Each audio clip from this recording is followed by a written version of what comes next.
ہمیں صحیح حدیث سے پتہ چلتا ہے کہ قرب قیامت میں جب مسلمان بہت کسمہ پرسی میں ہوں گے تو خراسان سے لشکر اٹھے گا. خراسان یہ افغانستان اور ایران کا حصہ، اس علاقے کو نبی صلی اللہ علیہ وسلم کے دور میں خراسان کہا جاتا ہے، جس میں قندھار بھی آتا ہے، ایران کا بھی حصہ آتا ہے اس میں. تو یہاں سے لشکر اٹھے گا، مجاہدین لڑیں گے، بہت بڑی تعداد میں دنیا میں جہاد ہوگا، کیونکہ مسلمان ظلم کی چکی میں پس کے تنگ آ چکے ہوں گے، اور لڑتے لڑتے حدیث میں آتا ہے اتنی بڑی بڑی لڑائیاں ہوں گی کہ 1/3 مسلمان شہید ہو جائیں گے اس میں، 1/3 مجاہدین جو لڑنے والے ہوں گے، اور 1/3 جو ہوں گے وہ میدان جنگ سے بھاگ جائیں گے، اور 1/3 کو اللہ فتح عطا فرمائے گا. تو جو 1/3 میدان جنگ سے بھاگ جائیں گے، نبی صلی اللہ علیہ وسلم نے فرمایا ان کی توبہ کبھی قبول نہیں ہوگی. جو 1/3 شہید ہو جائیں گے وہ افضل ترین شہداء ہوں گے اس وقت کے، اور 1/3 کو اللہ تعالیٰ غلبہ عطا فرمائیں گے. ایک واقعہ تو ہمیں قرب قیامت میں نبی صلی اللہ علیہ وسلم سے یہ ملتا ہے صحیح حدیث. دوسرا ہمیں یہ ملتا ہے کہ قرب قیامت ہی میں مسلمان کسمہ پرسی کا شکار ہوں گے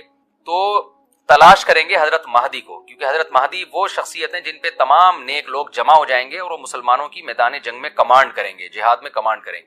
تو ان کو بیت اللہ میں تلاش کیا جائے گا. وہ رسول اللہ صلی اللہ علیہ وسلم کی اولاد میں ہوں گے، اور لوگ ان کو پہچان لیں گے، اہل اللہ پہچان کر ان کو اپنا امیر بنائیں گے، اور ان کی قیادت میں پھر لڑائی اور جہاد شروع ہوگا. اور یہ لڑائی جب دمشق میں لڑائی ہو رہی ہوگی تو دمشق میں عصر کی نماز کے وقت حضرت مہدی، میں نے جو یہ کہا کہ دمشق میں لڑائی ہو رہی ہوگی، مقصد یہ نہیں ہے کہ دمشق کوئی میدان جنگ بنا ہوا ہوگا، مقصد یہ ہے کہ وہ مجاہدین کا لشکر دمشق میں ہوگا عصر کی نماز کے وقت. لڑائی چاہے کسی اور میدان میں ہو رہی ہو، لیکن حدیث میں ہمیں دمشق کا تذکرہ ملتا ہے. تو دمشق میں حضرت شام کا تذکرہ ملتا ہے، اور جو قرائن ہمیں ملتے ہیں وہ دمشق کی ایک خاص مسجد ہے. وہ مسجد حضرت مفتی تقی عثمانی صاحب اور مفتی رفیع عثمانی صاحب نے اس کو ہائی لائٹ بھی کیا، لیکن وہ یقینی نہیں ہے، یہ خوب سمجھے، انہوں نے اس کا بھی تبصرہ کیا ہے کہ اس کے بارے میں کوئی یقین نہیں ہے. تو حضرت مہدی عصر کی نماز پڑھا رہے ہوں گے، لوگ امامت میں آپ کے پیچھے کھڑے ہوں گے، یہاں تک کہ مسجد کے مینار پر، آج بھی وہ مینار موجود ہے جس کے بارے میں غالب گمان ہے کہ یہ وہ مینار ہے جہاں حضرت عیسیٰ علیہ السلام نازل ہوں گے. غالب گمان کے درجے میں کہا جا سکتا ہے، ورنہ پھر اسی کے اڑوس پڑوس میں کوئی مسجد ہوگی. میرا اگر شام جانا ہوا تو انشاءاللہ میں ارادہ ہے کہ میں ولاگ میں اس مسجد کا بھی تذکرہ کروں گا، اس جگہ کا بھی تذکرہ کروں گا. لیکن میں پہلے یہ بات بتا دوں کہ وہ 100% یقینی نہیں ہے. ایسا نہ ہو کہ اس مسجد کے مینار پہ چڑھ کے لوگ جو ہے وہ اس کے کوئی مینار کو ہی چاٹنا شروع کر دیں تبرک کے طور پہ.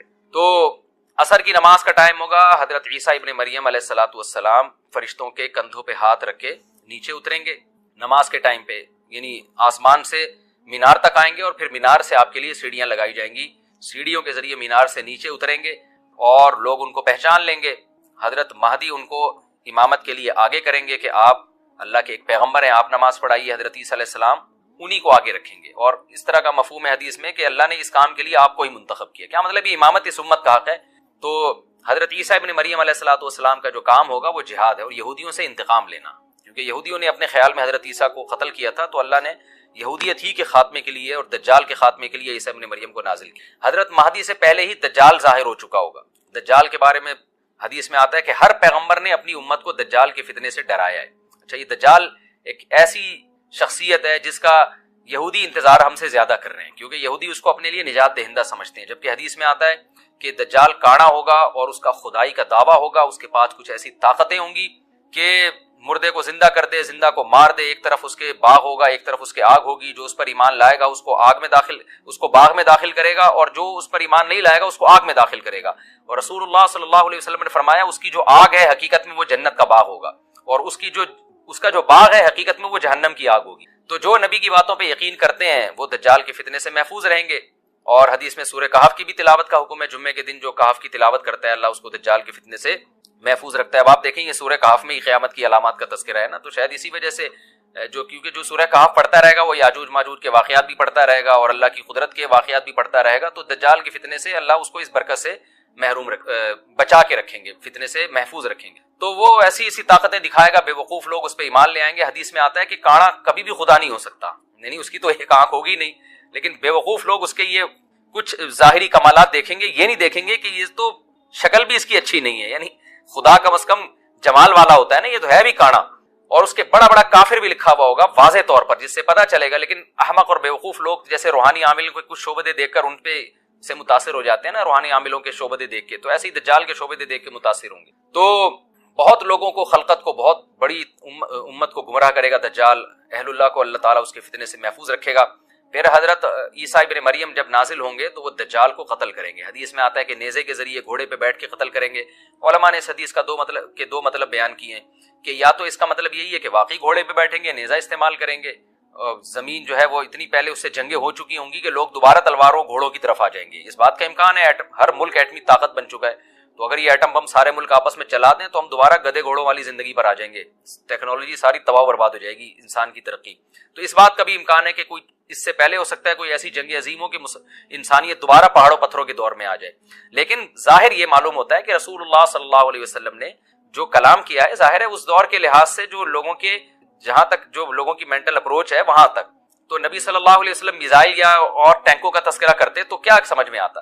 تو گھوڑے سے مراد ہے جو اس زمانے کا گھوڑا ہوگا, اور نیزے سے مراد ہے اس زمانے کا جو اسلحہ ہوگا, کیونکہ نیزہ نبی کے دور کا ایک مناسب اسلحہ تھا اور گھوڑا نبی کے دور کی میدان جنگ کی ایک مناسب سواری تھی. تو اس سے یہ بھی پتہ چلتا ہے کہ ہو سکتا ہے عیسیٰ ابن مریم نیزے کے بجائے کلاشنکوف کا استعمال کر لیں, تو یعنی وہ نیزہ جو ہے وہ اس کلاشنکوف کی یا جو بھی اسلحہ اس وقت حضرت عیسیٰ ابن مریم استعمال کریں گے اس کی ایک تعبیر ہے, تو اس کا بھی پورا امکان ہے.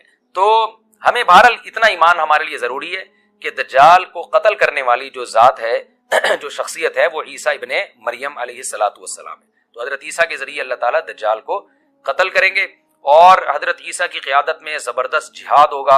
حدیث میں آتا ہے کہ عیسیٰ ابن مریم اس دنیا کو امن سے بھر دیں گے, اتنا امن ہو جائے گا اور اتنی مالی فراوانی ہوگی, اتنی مالی, کیونکہ دنیا میں مال بہت ہے, ڈسٹریبیوشن صحیح نہیں ہے, جو تقسیم ہے نا مال کی وہ ظالمانہ ہے, جس کی وجہ سے غریب سے غریب تر ہے, امیر سے امیر تر ہے. حضرت عیسیٰ ابن مریم ایسا نظام قائم کریں گے کہ جس سے مال کی صحیح تقسیم, اور لوگ اٹھیں گے زکوٰۃ کا مستحق تلاش کریں گے, اور لوگوں کو زکوٰۃ کا مستحق نظر نہیں آئے گا, غریب تلاش کرنا مشکل ہو جائے گا. لوگ مجھے کہتے ہیں آپ سعودی عرب کی حکومت میں اتنی گڑبڑ ہو رہی ہے, آپ بیان کیوں نہیں کرتے؟ میں کہتا ہوں اس کا نقصان کیا ہوگا, ہم اگر سعودیہ کے خلاف بیان کریں, اس کا نقصان سعودی عرب کو نہیں ہوگا بلکہ اس کا فائدہ ہوگا ان قوتوں کو جو سعودی عرب کے خلاف ہیں, اور وہ اسلام دشمن قوتیں ہیں, وہ فائدہ اٹھائیں گی, ہمارے بیان کو کیش کرائیں گی. تو سعودی عرب جیسا بھی ہو بھائی, ہمارے لیے پھر بھی بہت بڑی نعمت ہے, کیونکہ اگر حکومت سعودیہ ختم ہو گئی تو ختم ہونے کے بعد سعودی عرب ہمارے ہاتھ میں نہیں آئے گا, اسلام دشمنوں کے ہاتھ میں چلا جائے گا.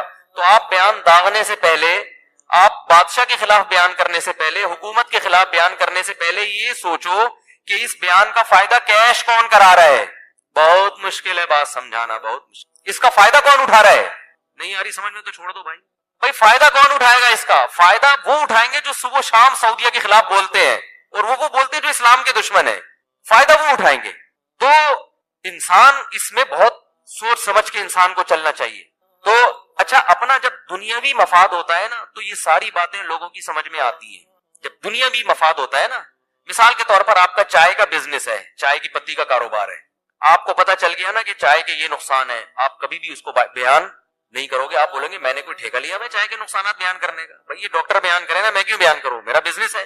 تو اپنی دنیا کا جہاں معاملہ آتا ہے تو وہاں سارے عقل مند ہو جاتے ہیں, جہاں معاملہ آئے گا دین کا وہاں سب مکھنچو بن جاتے ہیں, کیونکہ شاید ہمیں دین سے محبت نہیں ہے, شاید ہمیں ملک سے محبت نہیں ہے, شاید ہم چاہتے ہیں کہ ملک کا بیڑا غرق ہو جائے. آپ کے حق بیان کرنے کے چکر میں ملک کی کیا ہو گئی, ایسی کی تیسی ہو گئی, اور آپ کے پاس کوئی آلٹرنیٹ بھی نہیں ہے, کوئی دوسرا کنٹری بھی نہیں ہے. تو اس لیے جو بھی ممبر پہ بیٹھ کے ڈنکے کی چوٹ پہ بول رہے ہیں نا حق, تو ان سے جا کے پوچھا کرو کہ یہ حق آگ لگ تو نہیں لگا رہا لوگوں کے اندر, نفرتیں تو نہیں پھیلا رہا لوگوں کے اندر, تو کیا کر رہا ہے یہ نہیں. تبھی دیکھو آپ نے کسی کو برائی میں دیکھا تو اسلام اجازت نہیں دیتا کہ آپ اس کی برائی لوگوں کے سامنے بیان کریں, حالانکہ حق تو ہے نا کہ وہ برا ہے تو برا ہے.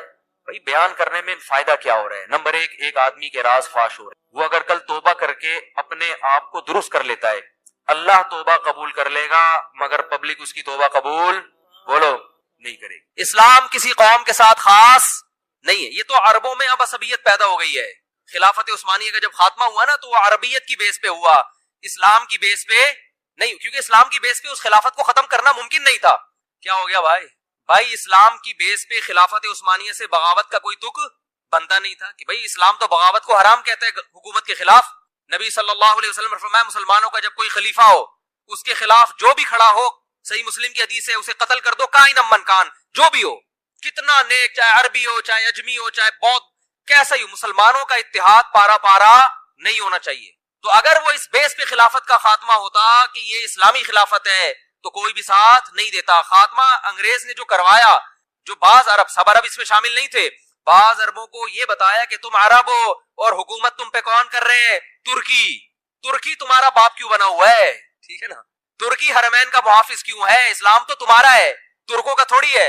حالانکہ 800 سال ترکوں نے اسلام کی قیادت کی ہے، کوئی کم نہیں ہے یہ 800 سال، جس کو انگریز بھی عظیم عثمانیین کہتا ہے، گریٹ عثمانیین، انگریز بھی کہتے ہیں عظیم خلافت۔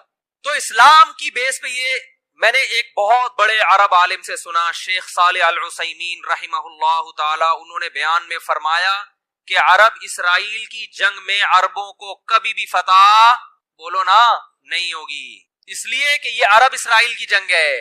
جب تک اس جنگ کو اسلام اور اسرائیل کا نام نہیں دیا جائے گا، اللہ کی مدد نہیں آئے گی۔ مسلم اسرائیل کی جنگ کہو گے تو مدد آئے گی۔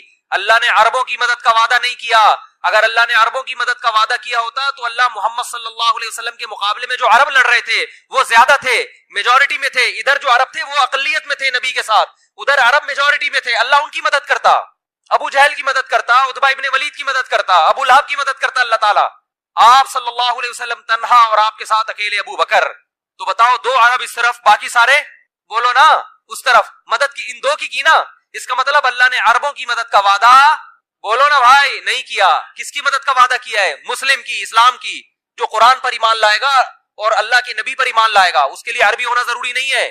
تو اسلام کی جو دعوت ہے وہ کسی قوم کے ساتھ خاص نہیں ہے۔ مجھے وہ حدیث بڑی پیاری لگتی ہے، حضرت سلمان فارسی رضی اللہ تعالی عنہ، جو فارس کے تھے، پرشین تھے، فارسی بولتے تھے، جب ایران پر مسلمانوں نے حملہ کیا ہے، حضرت عثمان کا دور تھا غالباً، حملہ کہاں ہو رہا ہے؟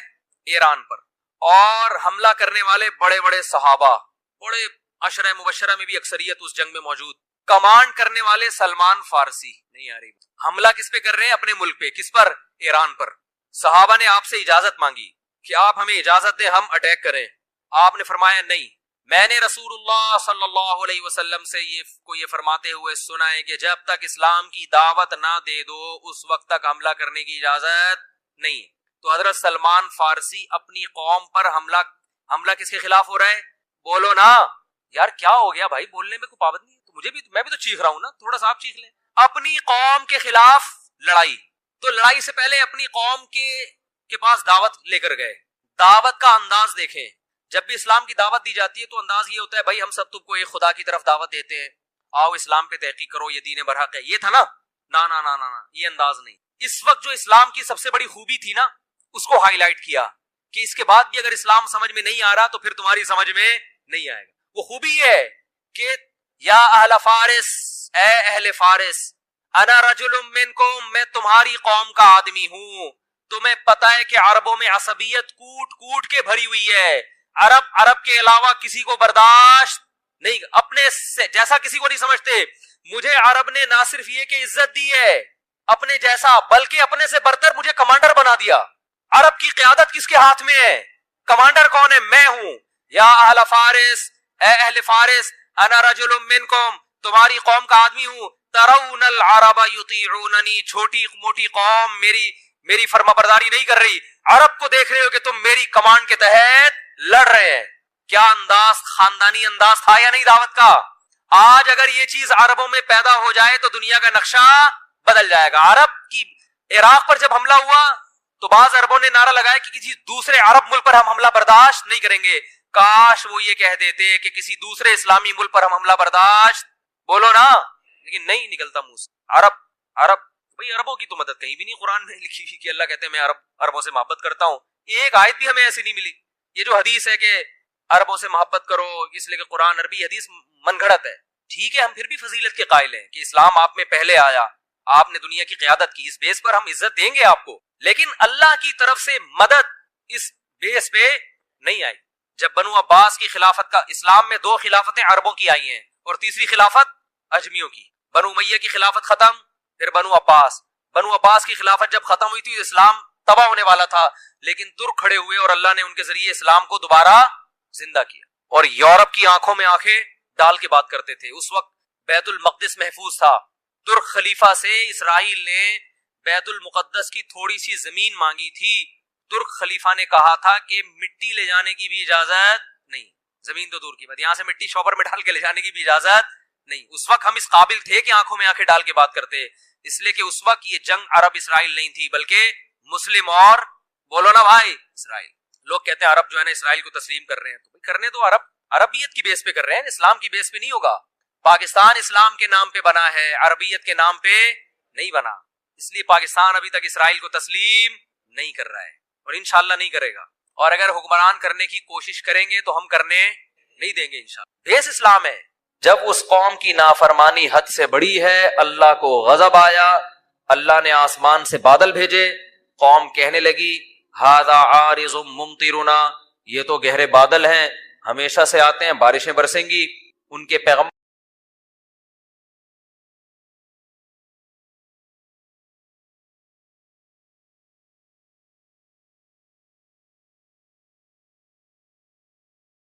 جس کو یہ علم ہو جائے کہ اللہ غور سے سنتا ہے تو وہ اپنی کہانی کسی کو بھی نہیں سناتے. جس کو یہ علم ہو جائے کہ اللہ غور سے سنتا ہے تو وہ اپنی کہانی کسی کو بھی نہیں سناتے.